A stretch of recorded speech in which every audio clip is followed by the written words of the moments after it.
وَقَدْ مَكَرَ الَّذِينَ مِنْ قَبْلِهِمْ فَلِلَّهِ الْمَكْرُ جَمِيعًا، اور ان سے اگلے فریب کر چکے ہیں، یعنی کفار جو پچھلے کفار تھے وہ فریب کر چکے ہیں، مگر ساری خفیہ تدبیر کا مالک تو اللہ ہی ہے، ساری خفیہ تدبیر کا مالک تو اللہ ہی ہے۔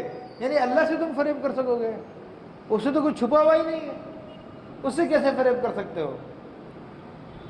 تو آپ اندازہ کیجئے کہ ان لوگوں نے ایک، یعنی میں زیادہ تفصیل میں نہیں جا رہا، صرف موجودہ زمانے کی مثال دے رہا ہوں، ان لوگوں نے فریب کاری کیا کی کہ مسلمانوں کے ملکوں کے اندر فیملی پلاننگ کا شوشہ چھوڑ دیا،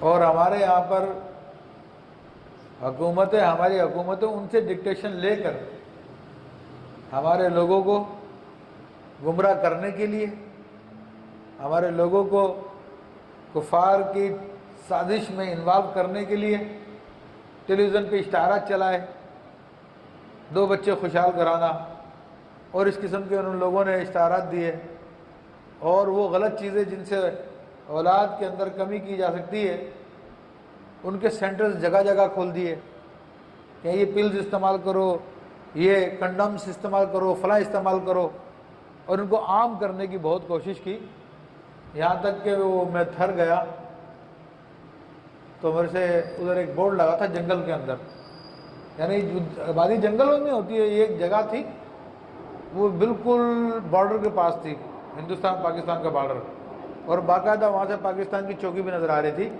اور لکھا ہوا تھا یہ علاقہ ممنوع ہے، یہاں پہ کوئی نہیں آ سکتا۔ تو وہ کسی نے مجھ سے پوچھا، وہاں پہ ایک بورڈ لگا ہوا تھا ماروی سینٹر،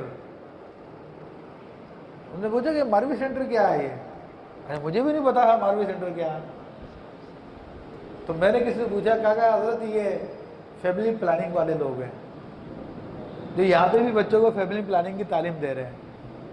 تو کفار کی وہ ڈکٹیشن جو گزشتہ زمانے میں چلی تھی، اب وہ ڈکٹیشن پاکستان کے ایسے دور دیہاتی علاقے جہاں پہ تعلیم نہیں ہے، علم نہیں ہے، زندگی گزارنے کی سہولتیں نہیں ہیں، مگر ان کی سازش پہ عمل کرنے کے لیے وہاں تک وہ پیغام پہنچایا گیا، اور خرچہ کر کے وہاں پہ لوگوں کو بانجھ بنانے کی کوشش کی جا رہی ہے۔ ہمارے اسکولوں کے اندر دودھ تقسیم کیا گیا جس کے اندر ایسے اجزاء شامل کر دیے گئے کہ یہ باپ نہیں بن سکیں، یہ عورتیں جو اولاد نہ جن سکیں، اور کتنے ٹیکے ایسے لگائے گئے ویکسین کے نام پر جس سے ہمارے بچوں کو مارا گیا، اور ان کو مستقبل میں جو ہے بانجھ کرنے کے لیے سازشیں کی گئی۔ تو بہرحال یہ تو بڑے مکر کرتے ہیں، بڑی چالاکیاں کرتے ہیں، مگر اللہ فرما رہا کہ مگر ساری خفیہ تدبیر تو اللہ ہی کے لیے ہے۔ تو تم یہاں پہ مکر کر رہے ہو، یہاں پہ اولادیں کم کرنے کی کوشش کر رہے ہو، ہم نے تمہاری اولادیں کم کر دی ہے۔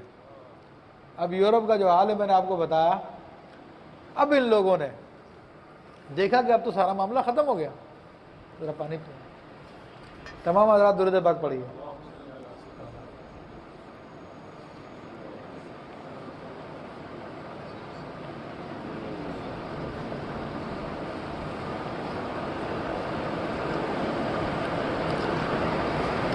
دیکھا کہ جو سارا معاملہ ختم ہو گیا، ابھی تو ہمارے بچے پیدا نہیں ہو رہے، اب کیا کیا جائے، ہمیں اپنی حکومتوں کو چلانی ہے۔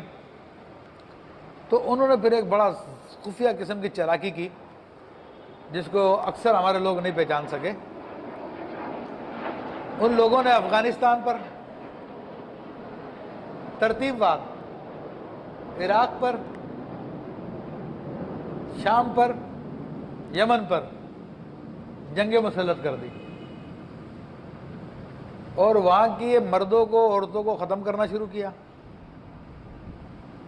اور پھر خود ہی جو ہے ان کے ہمدرد بن کے ان کے بچوں کو لے گئے اپنے ملکوں میں۔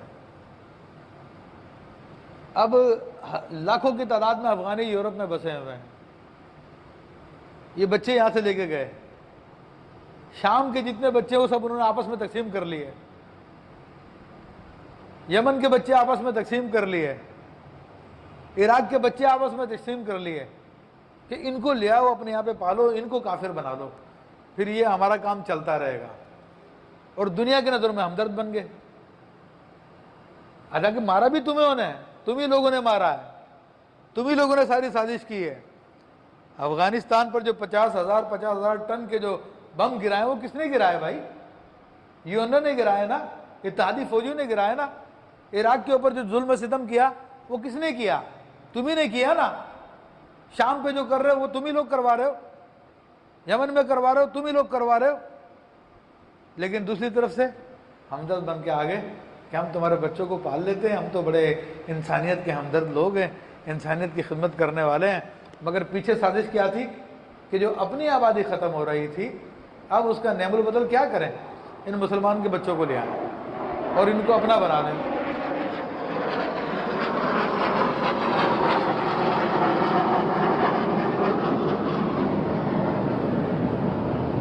لیکن بہرحال ان کی یہ سازش ہے، لیکن اللہ تبارک و تعالیٰ ساری خفیہ تدبیریں جانتا ہے، اور انشاءاللہ تبارک و تعالیٰ یہ ان کے خلاف ہی ہوگا۔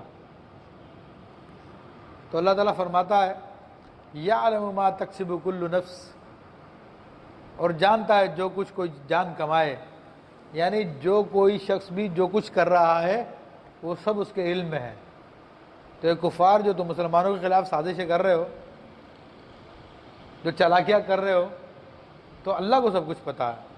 یہ بیچارے بھولے مسلمان نہ جانے کہ ہمارے حکمران انہی کے ایجنٹ ہوتے ہیں، انہی کی خدمت کر رہے ہوتے ہیں، ان کو پتہ نہ چلے کوئی بات نہیں، لیکن اللہ تو جانتا ہے نا، اور وہی مسلمانوں کا حامی و ناصر ہے، وہی مسلمانوں کا مددگار ہے۔ سَيَعْلَمُ الْكُفَّارُ لِمَنْ عُقْبَى الدَّارِ، اب پتہ چل جائے گا کافروں کو کہ آخرت کا گھر کسے ملتا ہے، یعنی کافروں کو عنقریب معلوم ہو جائے گا کہ آخرت کس کے لیے ہے۔ اس میں اشارہ بھی کر دیا کہ مسلمانوں پہ دنیا میں تنگی رہے گی۔ ہم لوگ یہ خواب دیکھتے ہیں نا کہ ہم ان کی طرح ہو جائیں، تو ایسا نہیں ہوگا، یہ آیت طیبہ بتا رہی ہے۔ اور اللہ کے حبیب صلی اللہ علیہ وسلم نے تو پہلے ہی واضح لفظوں میں فرما دیا الدنیا سجن للمؤمن، کہ دنیا مومن کے لیے قید خانہ ہے، ان کے لیے جنت ہے، تو وہ جنت میں رہ رہے ہیں، لیکن وہ عارضی ہے، 60-70 سال کی جنت ہوتی ہے ایک آدمی کی۔ لیکن جو مسلمانوں کو جنت ملے گی نہ ختم ہونے والی ہے، وہ آخرت کی جنت ہے۔